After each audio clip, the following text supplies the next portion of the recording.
Bonjour, bonsoir, ça dépend de l'heure qu'il est chez vous. Je suis encore là. Vous me connaissez très bien, c'est votre frère Paulin Kanko. Encore pour vous partager encore une petite pensée qui va vous aider dans la vie. Avant de commencer, je te prie de t'abonner d'abord. Abonne-toi à notre compte YouTube. Aussi, n'hésite pas de partager, de liker, aussi d'activer la cloche de notification pour qu'à chaque fois qu'on voit publier, qu'on voit développer une pensée, que ça puisse toujours t'atteindre, que tu ne sois pas en retard. Je crois que tu m'appelles bien compris. Tu sois mon papa, ma mère, mon frère, ma soeur. Moi, je vous prie de vous abonner. Abonnez-vous d'abord à notre compte YouTube et ensuite, vous allez voir ou bien vous allez découvrir des bonnes pensées qui sont en train de développer la vie. C'est parti. Je me résume un peu concernant le sujet qu'on avait vu autrefois, bien la fois dernière, et qui était intitulé La puissance du silence. Voilà, j'avais parlé de la puissance, il y a une vidéo déjà lancée. Si tu n'as pas encore vu ça, va regarder, abonne-toi et regarde ça pour que tu ne sois pas en retard. Merci. C'était la puissance du silence. J'avais un peu de film de silence, j'avais un peu donné quelques astuces de silence. Maintenant, je suis devant de vous pour vous montrer 5 situations devant lesquelles nous devons imposer le silence. 5 situations devant lesquelles nous devons imposer notre silence. La première situation, je peux dire quand tu es devant une provocation. On est en train de te provoquer. Les gens sont en train de faire des choses qui te chambardent la tête, des choses qui t'énervent, des choses qui te rendent nerveux, voulant que tu puisses agir, que tu dises un mot. Voyez un peu, mais je te prie, devant une provocation, impose le silence. Regarde seulement avec les yeux, ne dis rien. Il y a un adage qui dit, tu dois écouter avec les yeux et regarder avec les oreilles. Est-ce que c'est possible? Et toi, tu peux écouter avec les yeux. Tes yeux ici te servent. Les yeux servent à voir. Mais toi, tu écoutes. Tu te sers de tes yeux pour écouter. Et tes oreilles, c'est pour entendre. Mais tu te sers de tes oreilles pour voir. C'est impossible. Ce qui veut dire, nous devons imposer le silence. Devant une provocation, que ce soit à un niveau, tu dois te taire. Tu dois regarder avec les yeux.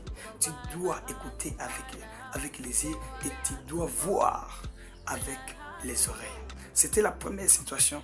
La deuxième situation, je te demanderai de poser en coin le silence face à un doute. Je vais me résumer. Un doute comment? Vous voyez, vous êtes dans une, je peux dire dans une réunion comme ça. Vous êtes dans une réunion quelconque. Vous êtes dans une salle de classe. Vous êtes dans, je peux dire, dans des conférences. Vous voyez un peu. Chaque personne a la parole. La personne parle, la personne est en train de montrer, de dire ce qu'il lui connaît à propos des sujets qu'ils sont en train de débattre. Mais tu te rends compte dans ton intérieur que non, tu as un doute quelconque. Donc la réponse que tu veux donner, les paroles que tu veux donner, ce que tu veux palabrer là, tu as un doute, c'est comme si ça contribue, comme si ça ne contribue pas. Devant un doute, garde silence, ne parle pas, parce que tu ne perdras rien. Garde silence. Au lieu de parler avec des doutes, et ce que tu vas parler, tu seras emporté par les doutes, et ce que tu pourras dire, ça pourra être une digression, et les gens pourront se moquer encore de toi davantage. Ah, mais il n'est pas intelligent. Mais si tu gardes silence, non, avec mon doute ici, je dois d'abord aller me renseigner, je dois d'abord aller me former, donc chercher une connaissance profondeur. Quand j'aurai cette connaissance, à ce moment-là, je viendrai parler aisément avec toute aisance. Voyez un peu. Donc, devant un doute, ne parlez pas, mais gardez silence. Je vais aussi parler de la 5e situation, que tu dois aussi garder silence.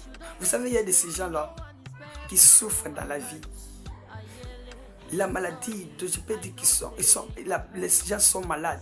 La maladie qui les possède, ce n'est pas la maladie, bon, ce ne sont pas des maladies que nous connaissons, par exemple, sida, cancer, malaria, non. Mais les gens souffrent. Pourquoi? Parce que la personne n'a pas une personne qui peut l'écouter. Tu vois un peu? La personne n'a pas une personne qui peut l'écouter.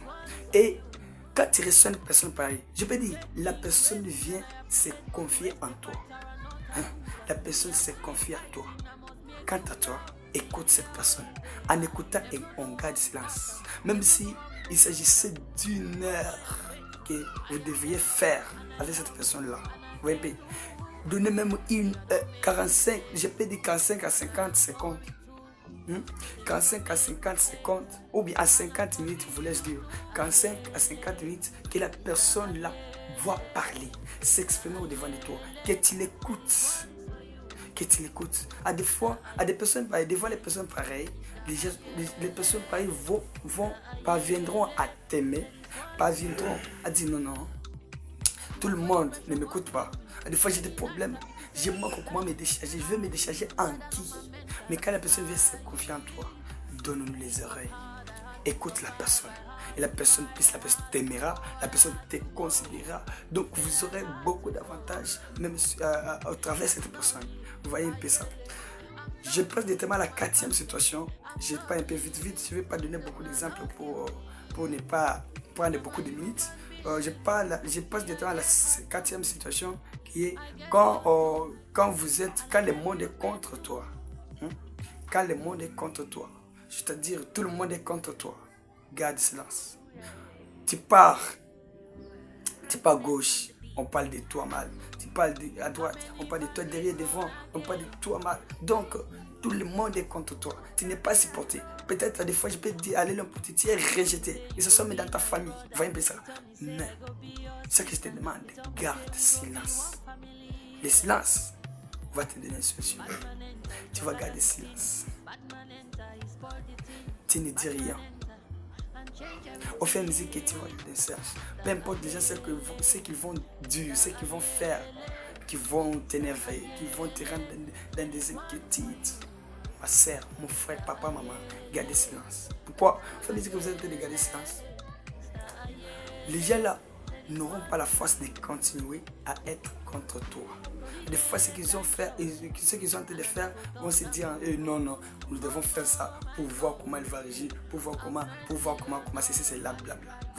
Mais quant à toi, si devant tout ce monde-là, tu gardes silence, ce monde-là n'aura pas de la puissance, n'aura pas de la force de continuer. Et au contraire, le monde va s'arrêter. Et vous dites, bon, de toutes les façons, regardez ce que nous sommes en train de faire. De toutes les façons, on le fait, mais il ne dit rien, il ne fait rien. Nous sommes venus à l'ordre des imbéciles. Nous sommes venus à l'ordre des personnes sans valeur, des personnes insipides. Alors, c'est sûr de faire ceci. C'est sûr de faire ceci avec lui. Non, soyez un bon thème. Vous voyez pas. Surtout ça, suite au silence que tu as imposé devant eux. Donc imposer le silence, même si tout le monde est contre toi, impose le silence. Je parle directement à la 5e situation devant laquelle tu dois imposer le silence, c'est quand tu veux imposer ton autorité. Tu veux imposer ton autorité. Tu veux avoir une voix autoritaire. Je te prie de garder aussi silence. Il y a de ces gens-là qui sont en train de diriger. Tu diriges, mais les gens ne parviennent pas à te comprendre. Tu as appliqué tout. Tu as dit tout. Tu as appliqué la tyrannie. Jusqu'au point même d'être un dictateur. Mais les gens ne parviennent pas à te comprendre. Tu n'arrives pas à avoir une voix autoritaire. Cette fois-ci, impose le silence.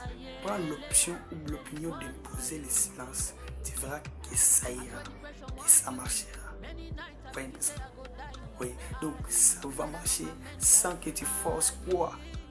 Ça va marcher. En tout cas, je suis à la fin de cette petite pensée que j'avais développée encore pour vous.